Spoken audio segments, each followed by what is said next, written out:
Lang then started his work, aiming to create something beyond the era's understanding. After 3 hours, the Su family showcased their purple silk, eliciting amazement from the spectators. At this moment, Su Chanshan instructed a servant to show the golden silk formula to the official. After examining it, the official concluded that the document had existed for many years, thereby affirming the accusation of Shen Lang's theft of the formula. Just as they were about to apprehend Shen Lang, he stepped out, looked at the Su family's purple silk, and then presented his own. The color of Shen Lang's silk astonished everyone present. Unlike the dull and lackluster purple silk of the Su family, Shen Lang's silk was vibrant and dazzling, with a purity of color that was unmatched. He challenged them, asking if this was also stolen from their formula, which left Su Chanshan and her family unstable. Shen Lang then pulled out his trump card, a multicolored rainbow silk. The official quickly approached Shen Lang and examined the rainbow silk, expressing amazement at its natural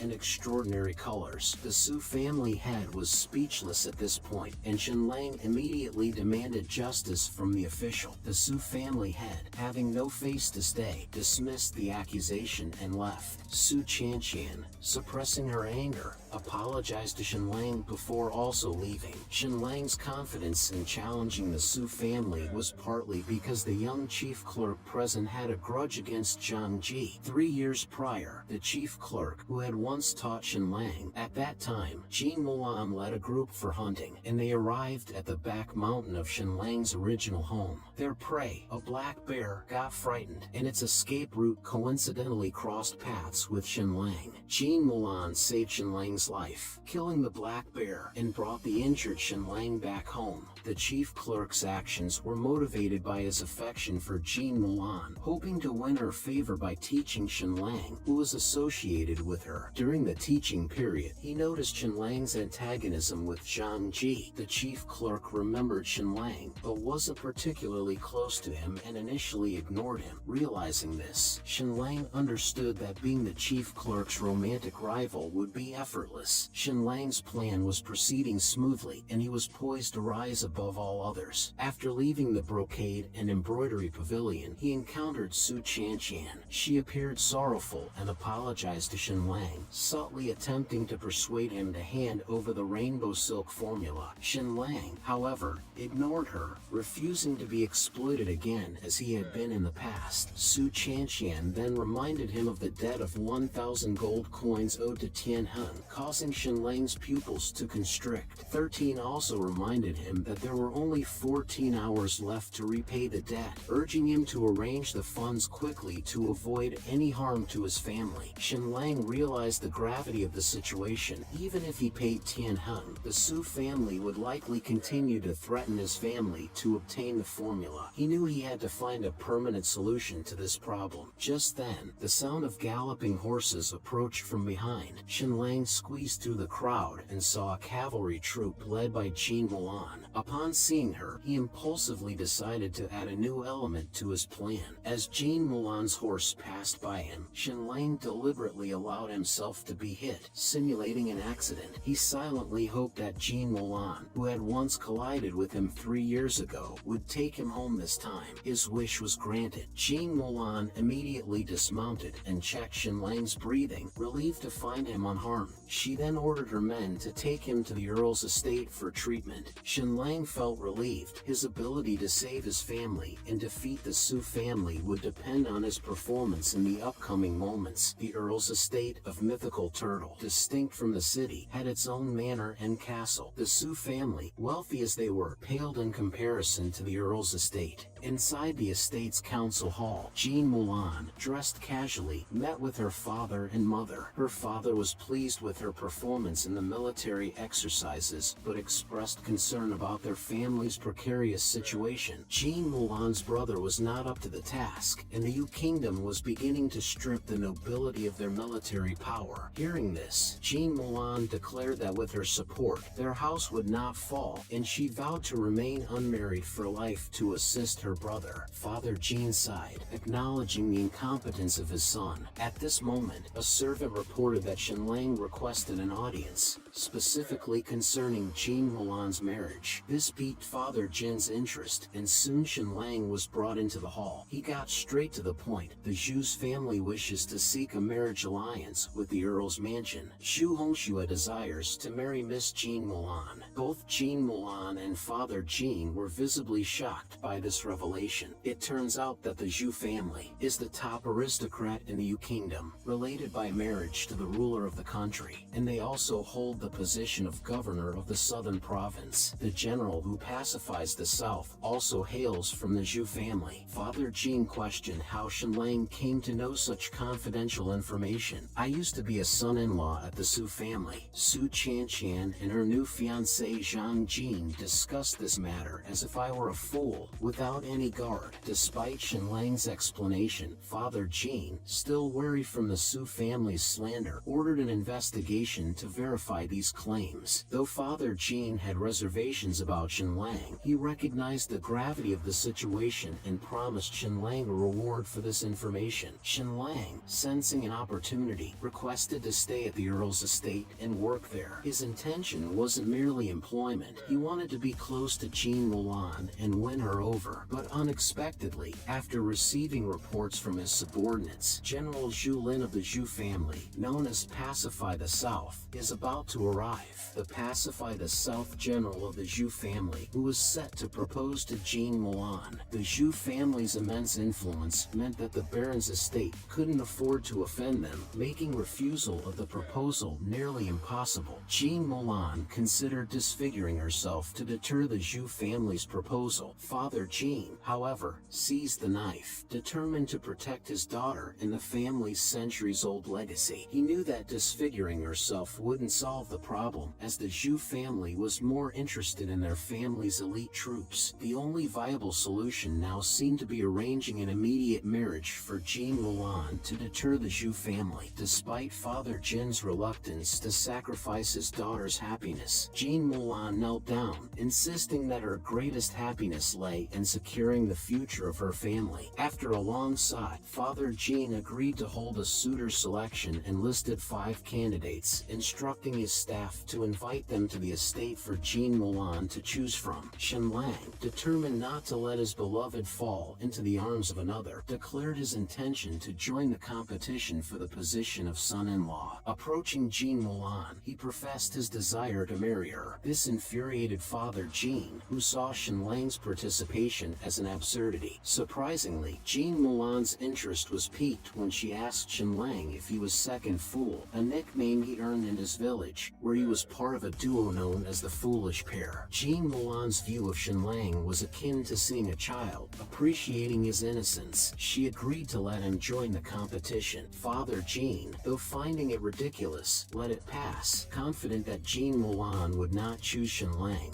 Shenlang, however, was brimming with confidence, ready to outshine the other contenders. 2 hours later, 6 men, including Shenlang, were brought into separate study rooms for Jean Mulan to interview and select her suitor. With limited time, Jean Mulan planned to make her decision by noon and marry by evening. The first candidate was Chief Clerk Wang Lian, thrilled at the prospect of winning Jean Mulan. When Jean Mulan asked him what future he could bring to the Earl's estate, Wang Lian confidently proclaimed his intention to pass the imperial examination and become a scholar. He believed that with his scholarly skills combined with Jean Mulan's martial prowess, they could lead the Earl's estate to greater prosperity. Jean Mulan didn't respond much to Wang Lian's answer and metaphorically handed him a nice guy card before leaving. She asked the same question to the other 4 candidates and received similar answers, none particularly striking. Finally, Jean Mulan approached Shenlang's room and posed the same question to him. What could he bring to their future together? What can he bring? Well, that's a lot. For example, he can use his X-ray eyes to treat Jean Mulan's hidden injuries, and he can also provide advanced iron refining techniques, among many other things. He knew these would interest Jean Mulan, but might not truly win her over. Then, he earnestly said he could offer her freedom in their relationship,